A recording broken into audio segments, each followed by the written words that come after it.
हमेशा के लिए रहने वाली है। और असमान जाति जैसे अपनी पर्याय है, इसमें दो असमान जाति द्रव्यों का मेल है, उत्तर और जीव। और इन दोनों से मिलकर बनी हुई पर्याय को असमान जातीय द्रव्य पर्याय प्रवचन सात दोनों की टीका में दूसरे अध्याय में सिद्ध जो है वो शुद्ध पर्याय केवल जीव की पर्याय। आवाज क्लियर नहीं है। बंद कसं करायचं, कसं झालं ते बंद करायचं.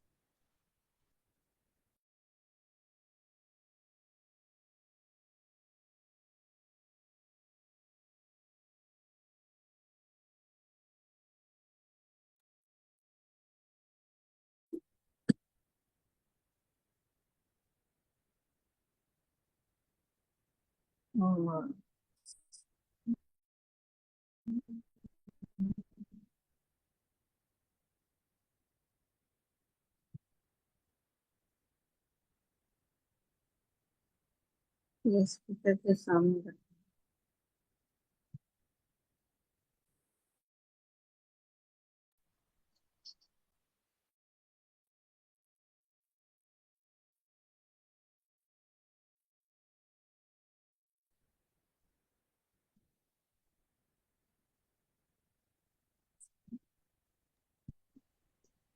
देखो 8 कदमों से विकल्प तो हो गए, लेकिन उससे नुकसान ना हो तो लाभ हो गया, अशुभ हो गया उनके पास। और कृत्य हो गया। कृतान कृत्यान ये नसः कृतकृत्य करने योग्य जो कुछ भी था, तो जितने भी कार्य वो करने योग्य थे वे कर चुके, इसे कृतकृत्य। और कैसे हैं? तो उनका स्थान बता, लोग यज्ञ निवासी रूप से लोकाग्र के निवासी सिद्ध हैं। तो सिद्ध भगवान सिद्धिशिला के निवासी नहीं है। सिद्धिशिला उस शिला को इसलिए कहते हैं विशुद्ध पारदर्शी जैसे स्फटिक रत्न की होती है, और मध्य में तो सर्वार्थ सिद्धि विमान, उसका जो ध्वजदंड है, प्रत्येक देव विमान के ऊपर एक ध्वजदंड है, और उस ध्वजदंड से 12 योजन ऊपर ये सिद्धिशिला है। और ये सिद्धिशिला मध्य में 8 योजन मोटी है, और उसकी जो पेरिफेरी है, जो छोर है गोलाकार, वहां पर अंगुल के असंख्यात भाग प्रमाण सूक्ष्म स्फटिक पाषाण से घटित स्फटिक की रचना है। और शास्त्रों में लिखा है कि वह सिद्धिशिला छत्राकार न होकर उत्तान छत्र, इस पर हमारे कुछ मेरा योग सब महर्षि से चर्चा हुई थी। तो उन्होंने कहा कि छत्राकार ऐसा होता है, देखिए ध्यान से सुनिए, छत्राकार ऐसा होता है और उत्तान छत्राकार जो है ऐसा होता है, ऊपर की ओर ये तना हुआ भाग,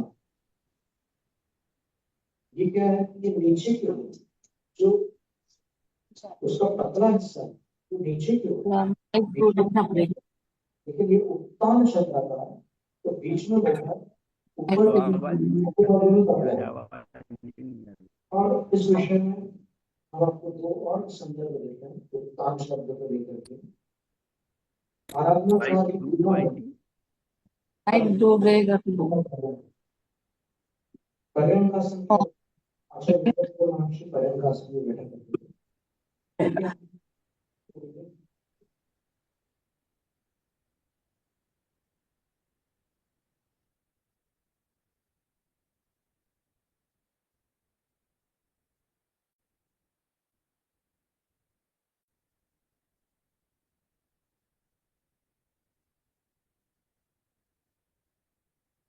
दूसरा हिस्सा वो दोनों पैरों के ऊपर आ गया।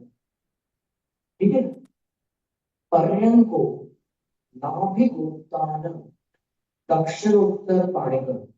ये पर्यंक आसन कब होगी? जब ये नीचे वाला तो वर्णन हो गया, अभी आधा बाकी है। तो वो क्या है बाकी वाला? पर्यंको नाभिगोत्तान, नाभिगत उत्तान दक्षिण उत्तर पाणी। उत्तान दक्षिण पाणी और उसके नीचे नीचे उत्तर पाणी। वाम हस्त को उत्तर पाणी कहते हैं और दक्षिण हस्त को एक काम करते हैं, ज्यादा लोग उसको पारस तिवारी को फोन करके ले लूं क्या आईडी, ये फैयाद वाली। दक्षिण अच्छा, एक मिनट मैं म्यूट कर देता हूं। और वाम हस्त को एक बाया हाथ कहते हैं। वाम बाया कैसे शब्द बनेगा? तो ये है। अब उत्तान शब्द का अर्थ ऐसा ले सकते हैं क्या? कैसे संभव है? उत्तान का यही अर्थ। तो ये दूसरी बात होगी। तीसरी बात, पहले तो मैं योग सागर महाराज जी वाली बात बताई कि उत्तान चक्र का इसको ये था। फिर दूसरी बात हम ये कि आराधना साहब में जो सल्लेखान स्थित हैं उनको ऐसे आसन में बैठकर ध्यान करना होगा, क्योंकि पंचम काल में ये आसन इस संघनन वाले जीवों के लिए अनुकूल है। बाकी जो आसन होते हैं ना, वज्रासन, पद्मासन, ये सबके लिए सरल नहीं है। तो ये हो गया। और तीसरा ऐसा है कि प्रथमा योग में श्लोक है कि वृषभदेव भगवान ने जब हस्तिनापुर में उनकी प्रथम पारणा हुई तो उस समय युवराज श्रीराम से राजा सोमप्रभ और रानी लक्ष्मीवती और अन्य भी रानियां थी, सबने मिलकर के आहार दिया। तो वहां पर उन्होंने इक्षुरस का आहार उत्तान करांजलि में लिया।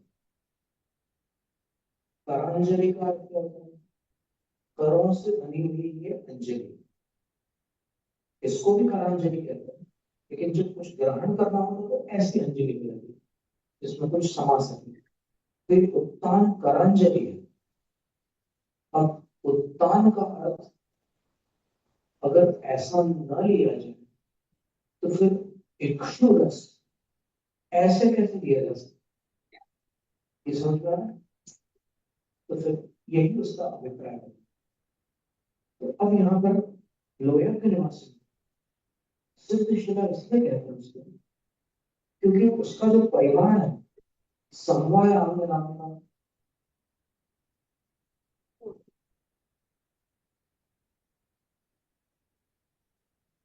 चतुर्थ अंग है। 12 अंगों में से चौथा अंग समवाय अंग है। तो उसमें बताया कि 45 लाख योजन प्रमाण 5 स्थान है। कौन से 5 स्थान? तो मिले नीचे प्रथम पृथ्वी है। प्रथम पृथ्वी का जो प्रथम बिल है जिसको पहला नरक कहते हैं, जहां की आयु 10,000 वर्ष से लेकर 90,000 वर्ष की। 10,000 से कम नहीं है, 90,000 से अधिक नहीं है। उस प्रथम नरक का नाम है सीमंतक। और उसका जो परिमाण, उसका जो आकार है 45,000 मीटर उसका व्यास। अब इसके बाद और ऊपर आ जाएंगे। तो और ऊपर आते हैं तो मध्य लोक। मध्य लोक में मनुष्य लोक। मनुष्य लोक में बीच में जम्बूद्वीप है। फिर जम्बूद्वीप को घेरे हुए लवण समुद्र है। लवण समुद्र को घेरे हुए धात्विक खंड है। धात्विक खंड को घेरे हुए कालोद समुद्र है। और कालोद समुद्र को घेरे हुए पुष्कर द्वीप है। तो आधे पुष्कर द्वीप तक मनुष्य लोक है, क्योंकि वहां पर एक मानुषोत्तर पर्वत है जिसके आगे अर्थात जिसके परवर्ती भाग में केवल तिर्यंश में, वहां मनुष्य जा नहीं सकते। तो यदि उस मानुषोत्तर पर्वत से एक रेखा, एक काल्पनिक रेखा अपन उसी मानुषोत्तर पर्वत की दूसरी दिशा की ओर ऐसे एक रेखा बना दे जो बीच में सुदर्शन मेरु से गुजरती है, ऐसे एक रेखा बना दे, तो उस रेखा का जो माप होगा, अर्थात व्यास, मनुष्य लोक का जो व्यास होगा वो 45 लाख योजन है। सीमंत नरक मनुष्य लोक। इसके बाद जैसे ये मध्य लोक समाप्त होता है, मेरु पर्वत के ऊपर एक बाल का अंतराल छोड़कर ऊर्ध्वलोक प्रारंभ, और ऊर्ध्वलोक में लेके आ रही है और उनका जो प्रथम विमान, जो उसका प्रथम पटल है, उसका नाम है ऋतु विमान। शिवताई 1 मीटर इकडे का बंद कसं करायचं? तो उसका माप भी इतना ही है। तू बंद कसं करायचं रे? कसं त्यातून कसं बाहेर पडायचं? जितना माप मनुष्य लोक का और सीमंतक बिल का है, उतना ही माप सौदर्न सर्क्यूस ऋतु पटल या ऋजु पटल, दोनों पढ़ने में आते हैं, उसका है। फिर और ऊपर चले जाओ तो जो देवों का अंतिम विमान है, सर्वार्थ सिद्धि, ग्रंथ का नाम भी सर्वार्थ सिद्धि है और देवों का अंतिम विमान भी सर्वार्थ सिद्धि है, वो भी इतना ही है। और ईशत प्राग भार पृथ्वी, जिसको अष्टम पृथ्वी कहते हैं,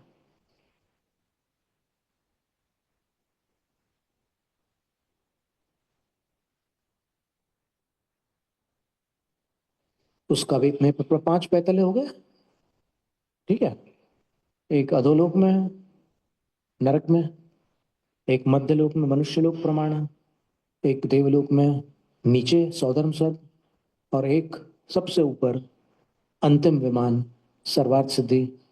और उसके बाद उससे ऊपर, कितने ऊपर, ध्वज दंड से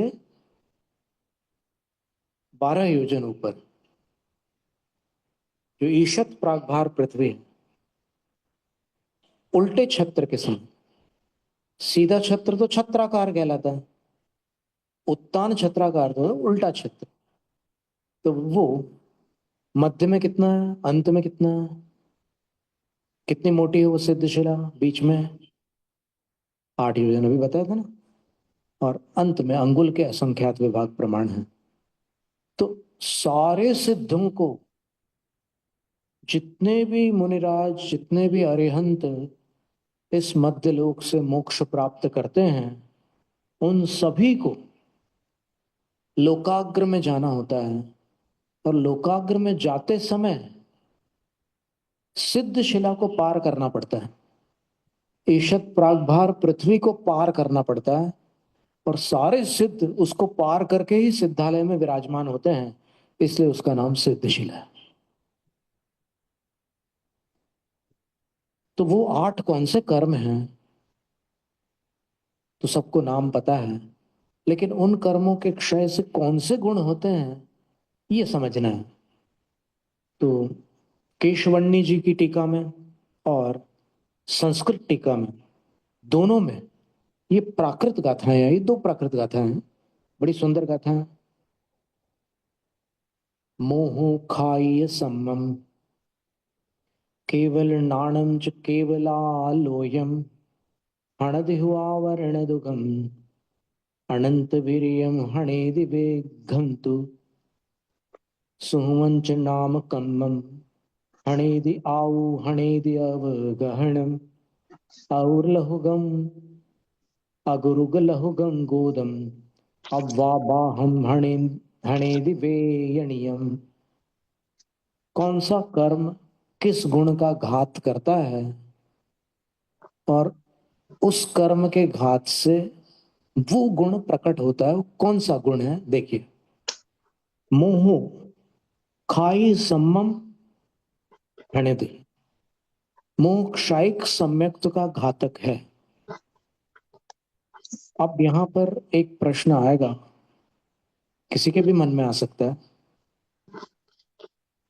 कि क्षयिक सम्यक्त का घातक तो जी को ये दिखा है, दर्शन मोहनीय कर्म है नहीं देखा, बाल लगा तो गई है, और रिंग अनंत घंटी अनुबंधी कक्षाएं हैं। भाई जगह नहीं, तो इसका समाधान ये है कि कोई यहाँ पर सम्यक शब्द का करोगी का अर्थ दिखा सुन यार, अजय ये शास्त्र जी स्टार्ट करेगा सम्यक कौन सा दर्शन भी है दिखना ना और कभी सम्यक पीछे चारित्र्य भी है। सुनो, यहाँ पीछे से साथ में सम्यक्त्व, तेरा नहीं, तो ये सम्यक चीज स्टार्ट करे तो में गुरु पूर्णिमा त्व जोड़ दीजिए। कुछ कुछ सम्यक्त्व, शुरुआत में कुछ स्वर्णत्व, तो कोई मनुष्यत्व। जगह गाना कुछ आ रहा समझ में?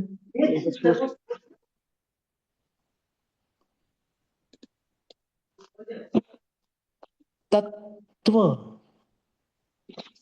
ये त्व जो है भाववाची है। इसका अर्थ है सम्यकपना। तो सम्यकपना सम्यक दर्शन में भी होता है, सम्यकपना सम्यक चारित्र में भी होता है, सम्यकपना सम्यक ज्ञान में भी होता है, सम्यकपना सम्यक तप में भी होता है। तो मोहनी के क्षय से वो सम्यकपना एक गुण सिद्धों के पास है। तो उस एक सम्यक पने के कारण उनका दर्शन भी सम्यक है, उनका चारित्र भी सम्यक है। लेकिन फिर भी आचार्यों ने कहा कि उनके लिए कोई ऐसा नाम नहीं दिया जा सकता। जो चारित्र है ना, 5 चारित्र है, तो आचार्य ने लिखा कि अव्यपदेश भाग चारित्र भाग भगति। नहीं है नाम जिसका, ऐसे चारित्र को प्राप्त हो जाते हैं सिद्ध। सिद्ध नहीं थे तब तक यथाख्यात चारित्र था, अब सिद्ध हो गए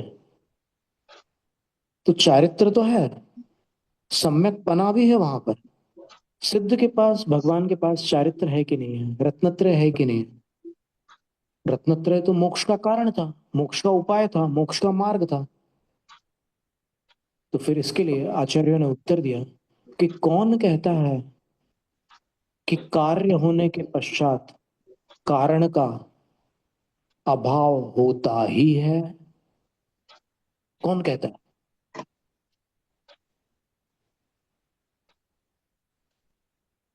सिद्ध भक्ति में अंशलिका में क्या लिखा है? सम्मतनाण दंसण, ये तो गाथा है। अंशलिका में देखिए क्या लिखा है, इच्छा में बनते सिद्ध भक्ति काउ सको कहो तत्सालो च्यों सम्मणाण सम्मदंसण सम्मचरित जुत्ताणम। अब बोलो क्या करोगे? रत्न इससे युक्त है कि नहीं सिद्ध भगवान? तो है, उसमें अपन कोई ज्यादा बहस नहीं कर सकते, जो है वो है। तो मोह सम्यक्त्व का नाशक है, अकेले सम्यक दर्शन का नहीं, सम्यक पने का नाशक है। फिर केवल ज्ञान और केवल आलोक, आलोक का अर्थ दर्शन होता है। केवल ज्ञान और केवल दर्शन का घात कौन करता है? आवरण दुगम। दो ही कर्म ऐसे हैं जिसमें आवरण शब्द जुड़ा हुआ है, ज्ञानावरण और दर्शनावरण। तो ये दोनों आवरण इन दो गुणों का घात करते हैं। और विघ्न तो अनंत वीर्यम हणेति। विघ्न अर्थात अंतराय। अंतराय डॉक्टर किसका घात करता है? क्लास करते नहीं हो अनंत गया, शक्ति का, अनंत वीर्य का घात मंडे करते मंडे हैं। लगाए हम लोग पर जोन पे तब उसको क्लास लेना उपलक्षण मान करके अनंत वीर्य में अपन अंतराय के और भी जो भेद है उनका भी समझ, क्योंकि नौ केवल लब्धियां जब अरहंत अवस्था में थी तो सिद्ध अवस्था में उन नौ में से क्या तीन कम हो जाए, चार कम हो जाएंगे? नहीं, सब रहेंगे। तो अंतराय कर्म अनंत शक्ति का घातक है। नाम कर्म सुहुमम च नामकम, सिद्ध भगवान के पास जो सूक्ष्मत्व गुण है उसका घात नाम कर्म कर रहा था। तो अब सूक्ष्मत्व गुण उनके पास है, नाम कर्म का नाश हो चुका है। सूक्ष्मत्व का अर्थ क्या होता है?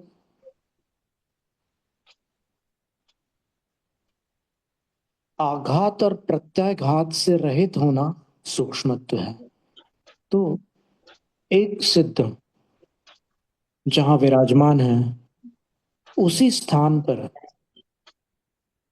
नीचे से सिद्ध होने वाले ऐसे अनंत सिद्ध विराजमान हो सकते हैं। स्थान एक ही रहेगा लेकिन द्रव्य की सत्ता पृथक रहेगी। जैसे पार्श्वनाथ भगवान सिद्ध हो गए, उनसे पहले वहां अनंत सिद्ध विराजमान है। तो पार्श्वनाथ भगवान का जो जीव है अभी सिद्ध पर्याय में, उनकी सिद्ध पर्याय अलग है, और उनसे पहले जो सिद्ध पर्याय में पहुंच चुके हैं उसी स्थान पर उनकी पर्याय अलग है। वो उनके द्रव्य की सिद्ध पर्याय है, ये इनके द्रव्य की सिद्ध पर्याय है। ऐसा है। एक ही जगह पर कोई कनेक्शन नहीं है एक दूसरे से। बस न तो कोई तरंगे हैं, कुछ भी नहीं है, स्थान एक ही है। अब इसको समझने के लिए अपन यहाँ पर एक पौद्गलिक दृष्टांत दे देते हैं कि आप देखिए यहाँ पर ये पीली लाइट भी है और वो सफेद लाइट भी है, और वो जिस स्थान पर पड़ रही है लाइट, तो एक ही स्थान पर दोनों प्रकार की लाइट पड़ रही है, तो उनमें कोई क्लैश नहीं है। ऐसे सिद्ध भगवान एक ही स्थान पर, एक माही नेक राजे, कोई उसमें आपत्ति नहीं होती। ये उनका सूक्ष्मत्व गुण है। फिर आऊहणेदि अवगहणम, आयु कर्म अवगाहना गुण का हनन करता है। तो आयु कर्म का क्षय हो जाने से अब अवगाहना गुण उनके पास है। सूक्ष्मत्व के कारण वो प्रवेश दे रहे हैं। उनके आत्म प्रदेशों वाला जो क्षेत्र है वो अन्य सिद्धों को सूक्ष्मत्व के कारण प्रवेश दे रहा है, लेकिन उसी स्थान पर उनके अंदर जो अवगाहना गुण है वो एक क्षेत्र को घेर भी रहा है। उतनी उनकी अवगाहना है, अंतिम शरीर से किंचित न्यून है। वो अवगाहना गुण उनके पास अभी भी है। ऐसा नहीं कि जब शरीर था, कुछ लोगों का ऐसा प्रश्न होता है कि अब शरीर छूट गया तो फिर आत्मा को फैल जाना चाहिए, बिखर जाना चाहिए। तो उसका उत्तर क्या है कि आत्मा इसलिए नहीं फैल सकती क्योंकि संकोच और विस्तार नाम कर्म के निमित्त से होता है, और अब वो कर्म ही नहीं रहा तो अब ना छोटे हो सकते हैं ना बड़े हो सकते हैं। जो साइज हो गई फिक्स, बस वो फाइनल हो गई, वो वहां उसी आकृति में रहेंगे वो। ऐसा है। और अगुर्ग लहुगम गोदम, गोत्र कर्म जो है, कभी किसी को उच्च कभी किसी को नीच, उसी को एक ही जीव को कभी उच्च और कभी नीच बना देता है।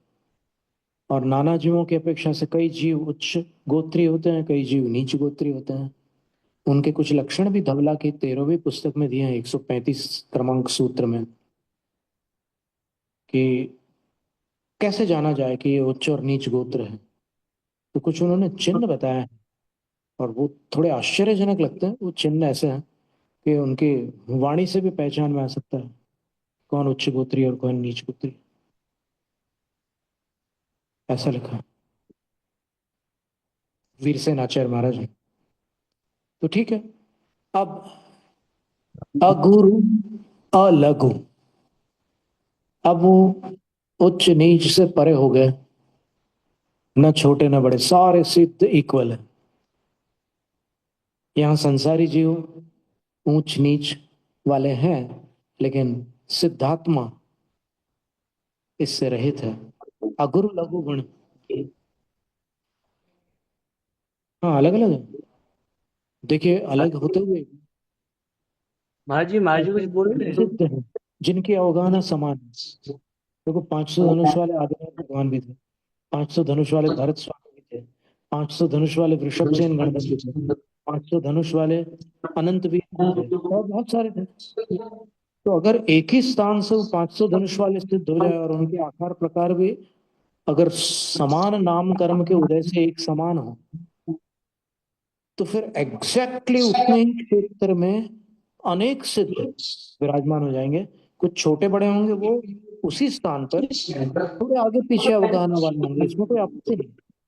ऐसा अब अगुरु लघु शब्द पर ध्यान दीजिएगा।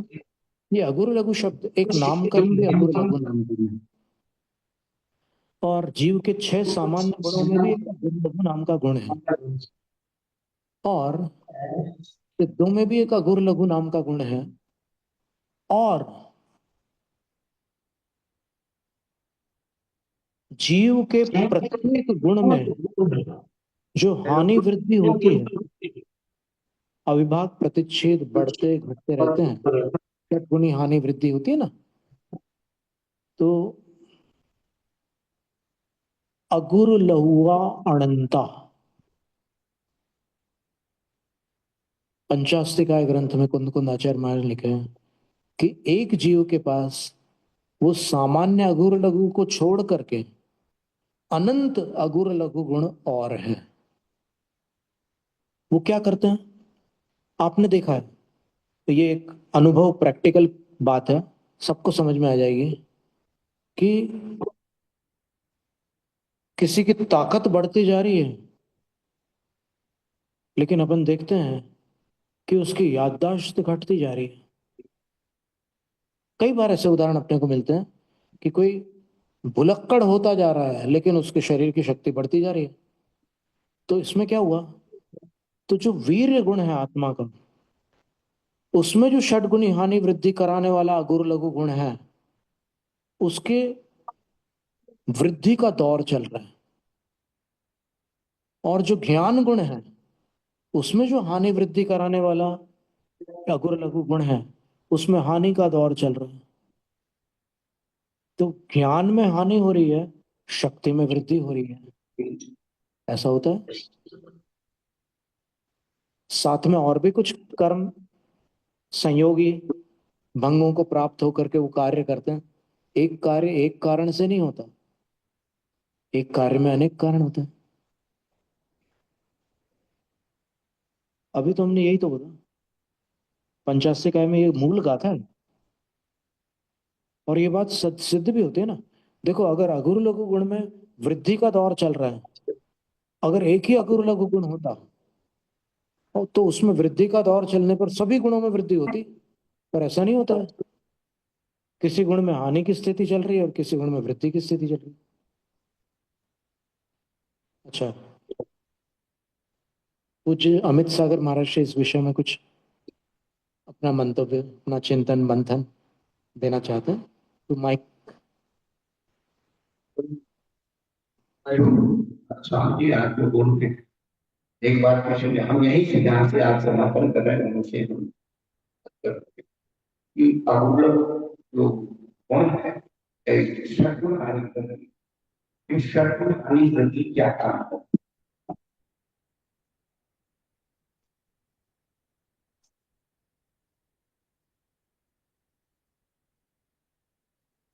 शर्तुल हानि वृद्धि मुझे द्रव की अपनी जो मर्यादाएं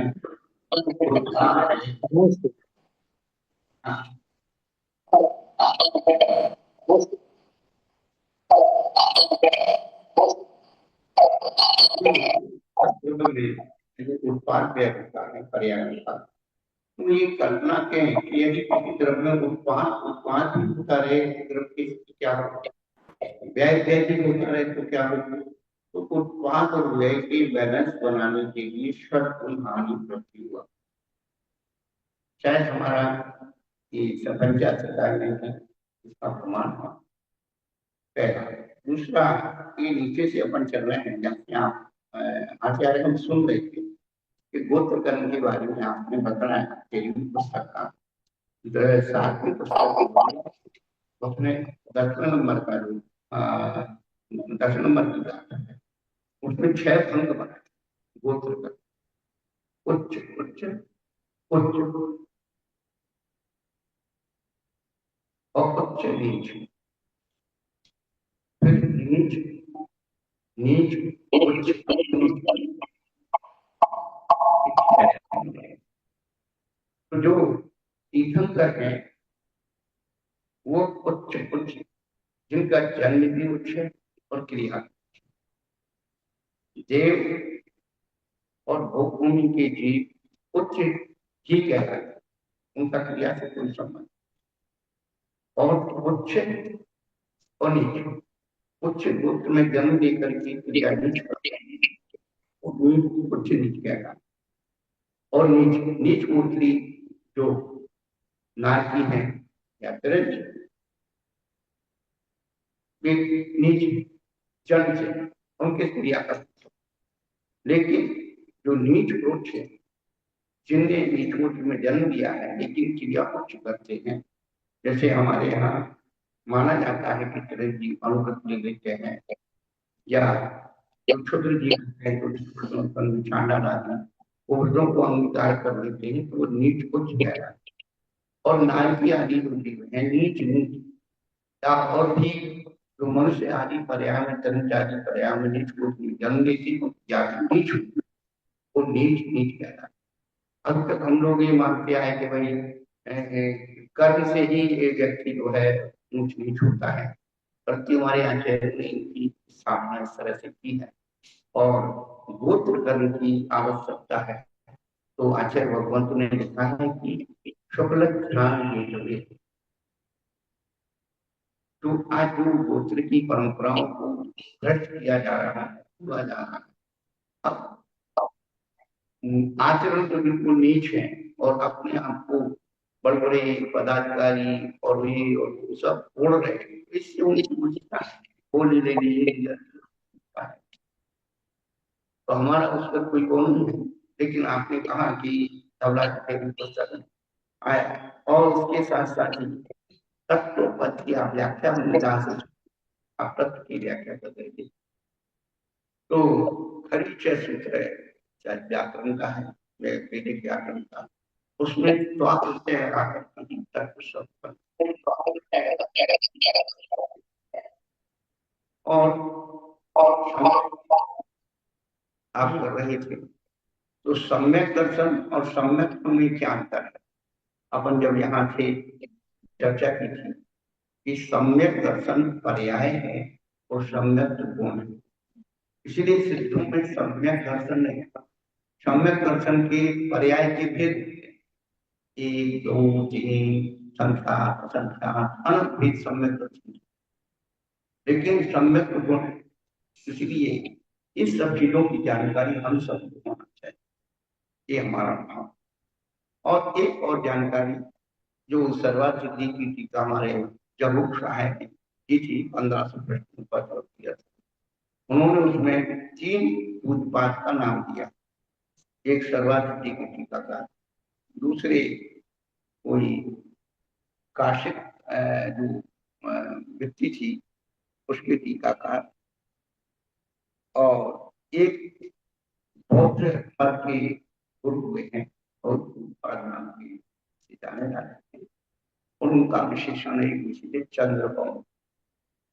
लेकिन इन्होंने ही आगे कि जो पहले जो उत्पाद है उनकी भी चंद्रभूमि संज्ञा हो तो हो सकती है ऐसा।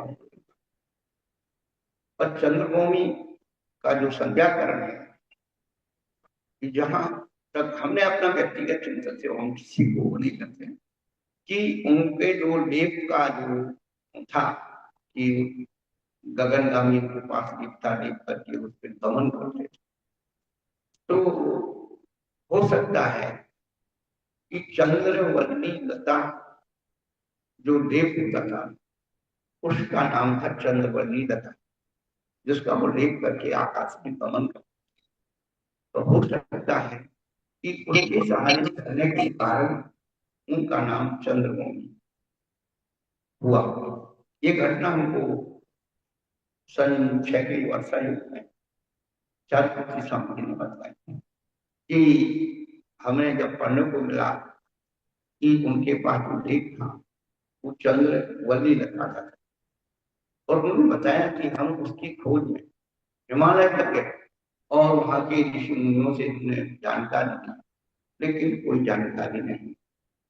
लेकिन मेरे छोटे से जन्मस्थ ज्ञान में उसकी जानकारी मुझे हो चुकी है और उसका प्रयोग तो नहीं किया है, न मैं इसकी कोई प्रयोग करना चाहता हूँ कि वो लता जो है उसका रस, उसका प्रयोग यदि ऋषि मुनि करते थे तो उसमें लिखा है वो अदृश्य हो जाए, अदृश्य देखते देखते चले गए। तो शायद इस कारण से उनका नाम चंद्रमौली ही, ये बहुत बात का नाम हुआ हो कि उन्होंने अपनी जो सर्वांगी का उसके पेज नंबर 9 पर उन्होंने एक छोटा सा परिचय दिया है। आज आपके पास वीडियो तो आप अपने देख रहे और क्लियर कर लेना। तो कहने का मतलब है कि जो बातें आपने कही उस पर थोड़ी सी हमने जानकारी जो हमें थी अपने कहना चाहेंगे और उसमें कोई संशोधन करना चाहेंगे वो भी अपन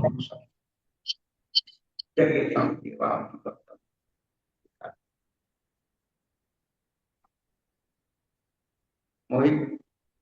हाँ दीदी, जी मैं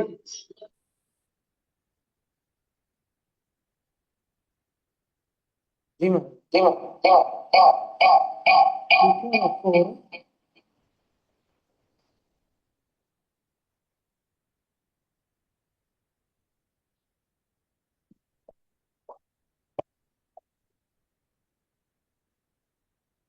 महाराज श्री ने जो बातें कही कुछ इस यंत्र की कुछ सीमा के कारण अपने को थोड़ी थोड़ी सुनाई दी। उनमें से एक तो उन्होंने ये कहा कि सम्यक्त और सम्यक दर्शन में अंतर क्या है। तो उन्होंने कहा कि सम्यक तो गुण है, आत्मा का गुण है, और सम्यक दर्शन उसकी पर्याय है। एक तो ये था। लेकिन सिद्धों में जो सम्यक तो है उसके विषय में तो लिखा है कि मोहिनी के क्षय से उत्पन्न हुआ सिद्धों का गुण। वहां पर गुण शब्द का अर्थ आत्मा के साथ जो अन्वय रखने वाले गुण है उससे किंचित भिन्न है, कुछ अंतर है उसमें। ये क्षायिक गुण है, समझना इस बात को। सिद्धों के जो गुण है वो क्षायिक गुण है। तो वहां पर जो सम्यक्त्व है वो सिद्धों वाला सम्यक्त्व है। सभी जीवों के पास सम्यक्त गुण है, उसकी पर्याय सम्यक दर्शन भी होती है, मिथ्या दर्शन भी होती है। अगर वो विपरीत है तो फिर मिथ्या दर्शन पर्याय हो जाएगी, ऐसा है। और दूसरी बात महाराज जी ने जो कही पहले, इससे पहले वो उन्होंने जो बात कही थी वो हमने निकाली यहाँ पर। महाराज जी जो बात बता रहे थे कि उच्च और नीच गोत्र, उच्च गोत्र के 3 भेद हैं और नीच गोत्र के भी 3 भेद हैं। धवला पुस्तक 7 सूत्र 7 की टीका में वो गाथा दी हुई है। तो ऐसे 6 भेद हो जाते हैं दोनों गोत्रों के मिला करके। और वो 6 भेद कौन से हैं? उच्च उच्च उच्चतः उच्च नीच, नीच उच्च नीच नीचंच, जसोदयेन भावो नीच उच्च विवज्जितो तस्। जिस गोत्र कर्म के उदय से प्राणी उच्च उच्च, उच्च उच्च नीच, नीच उच्च, नीच और नीच नीच भाव को पर्याय को प्राप्त होता है, उसके क्षय से मुक्त जीव नीच एवं उच्च भाव से रहित अगुरु लघुत्व को प्राप्त होते हैं। देखिए घुमटसार में भी वही बात थी गोत्र के क्षय से अगुर लघुत्व, और धवला की 7वें पुस्तक में भी वही बात है। तो अपने को कोई ऐसा उपाय या कुछ पुरुषार्थ करना होगा कि वो सारी बातें सबकी वहां से जो भी कुछ पूछना चाहें, या फिर जो महाराज लोग कुछ बताना चाह रहे हैं, उनके भी बहुत सुंदर विचार हो सकते हैं अपने को, उसका कोई उपाय कर लेंगे। देख लीजिएगा आप लोग जो टेक्नोलॉजी वाले हैं, वो देख लीजिएगा।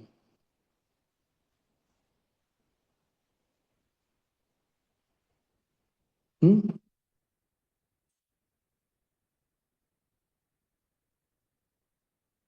उद्गल आकार से रहित होने से निराकार बोल सकते हैं, लेकिन आत्मा का आकार तो है उनका। जो अंतिम शरीर में, उसमें एक उदाहरण दिया उन्होंने कि जैसे मूर्ति बनाते हैं, तो उसके लिए पहले एक सांचा तैयार करते हैं, धातु की मूर्ति। फिर उसमें गली हुई धातु को डालते हैं, और फिर उसमें से वो आकार, धातु जब, गली हुई धातु तो लिक्विड थी पानी जैसी, लेकिन जब वो ठंडी होती है, तो उसके बाद उसकी आकृति बन करके बाहर आ जाती है। तो वो जो बीच का खाली भाग है,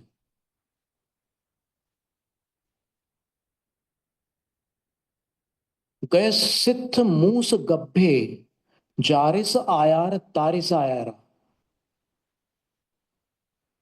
मतलब वो जो ऊपर का आवरण था उद्गल का, वो निकल गया, तो अंदर जो आत्मा का आकार है, उसी शरीर जैसा है, थोड़ा न्यून है। न्यून इसलिए है कि वो जो पोले भाग हैं, वो उसमें अंत में पश्चिम स्कंद नाम का एक प्रकरण है कसाय पाउड के अंत में, वहां पर वो सारी प्रक्रिया दी है कि क्या क्या होता है। तो किंचित ऊन क्यों हो जाते हैं, छोटे क्यों हो जाते हैं अपने मूल आकृति से, तो वो जितने पोले भाग थे, वो सघन हो जाता है, तो फिर उतना वो सिकुड़ दिया जाता है, ऐसा है। और अंतिम दिया है, अव्वाबाहम हणे दिवे यणियम। अव्यावाद नाम का जो गुण है सिद्धों का, उसका घात वेदनीय कर्म से होता है। तो वेदनीय कर्म का नाश होने से ये सिद्ध 8 गुणों वाले होते हैं। और सर्वार्थ सिद्धि में अपन वो गत सत्र की पंक्ति को लेकर के आज इन गुणों का अन्य ग्रंथ के आधार पर स्मरण कर रहे थे। तो स्वाभाविक ज्ञानादि गुणम, अचिंत स्वाभाविक ज्ञानादि गुणम, इसका कोई चिंतन नहीं कर सकता। ये तो सिर्फ अपने को थोड़े से शब्दों में कुछ वर्णन मिलता है, लेकिन कोई विचार करने बैठे तो, एक तो केवल ज्ञान का ही विचार करने बैठे तो दिमाग चकराने लग जाता है। क्यों? क्योंकि एक केवली अनंत केवलियों के केवल ज्ञान को जान रहा है। अब सोचो, वो केवली भी अनंत केवलियों के केवल ज्ञान को जान रहे हैं, भूत भावी वर्तमान सबके, और ये भी। तो वो केवल ज्ञान कितना विराट होगा, कितना विशाल होगा, ये बुद्धि गम्य नहीं प्रतीत होता। तो इसका नाम मोक्ष है। अब मोक्ष को लेकर के जो मत मतांतर होते हैं, उसकी चर्चा आगामी सत्र में देखेंगे। अपन ने गत सत्र को ही आगे बढ़ाया था, और आगामी सत्र में आगे का विषय रहेगा जैनम जयतु शास्त्र। अथ स्वाध्याय निष्ठापन क्रियायां पूर्वाचार्य क्रमेण सकल कक्षार्थम भाव पूजा वंदनास्तव समेतम श्रुत भक्ति कायोत्सर्गम करोम्यम। नमो अरिहंताणम, नमो सिद्धाणम, नमो आयर्याणम, नमो उवज्झायाणम, नमो लोये सव्वसाहून। चत्तारि मंगलम अरहंत मंगलम सिद्ध मंगलम साहु मंगलम केवली प्रणतो धम्मो मंगलम। चत्तारि लोकोत्तमा अरहंत लोकोत्तमा सिद्ध लोकोत्तमा साहु लोकोत्तमा केवली प्रणतो धम्मो लोकोत्तमा। चत्तारि शरणं पवज्जामि अरहंत शरणं पवज्जामि सिद्ध शरणं पवज्जामि साहु शरणं पवज्जामि केवली प्रणतो धम्मो शरणं पवज्जामि।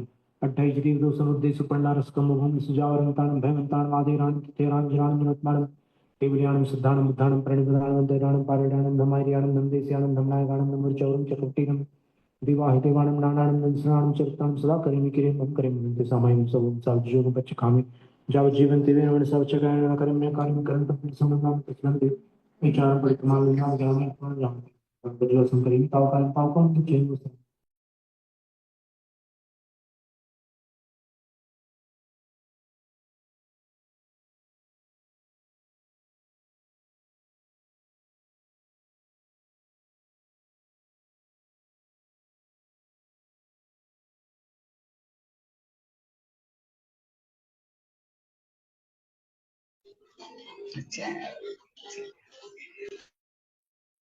इच्छा भी महाराज, इच्छा भी महाराज, इच्छा भी महाराज।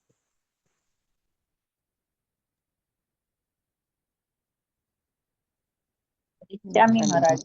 नमोस्तु गुरुवर, इच्छा भी नमोस्तु महाराज जी, नमोस्तु इच्छा भी नमोस्तु। महाराज इच्छा जी, कर, इच्छा इच्छा भी कर, महाराज। इच्छा कर। इच्छा में महाराज, इच्छा में महाराज। इच्छा भी महाराज जी। नमस्ते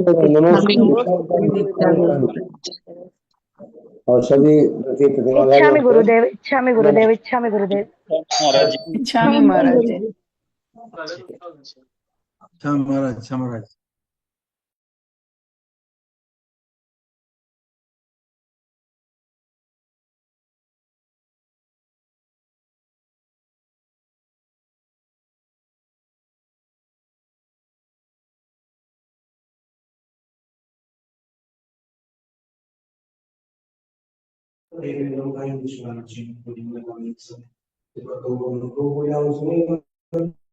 अनम्यूट करें। इच्छा कर महाराज, इच्छा कर। हो गया सब कुछ स्मरण, इच्छा कर, इच्छा कंठस्थ हो गया। मोहिनी के क्षय से सम्यक्त गुण, ज्ञानावरण के क्षय से ज्ञान गुण, दर्शनावरण के क्षय से दर्शन गुण, अंतराय के क्षय से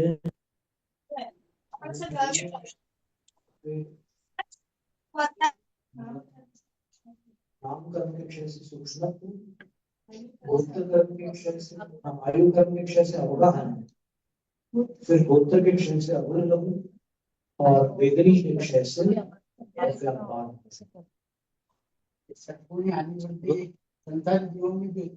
दोनों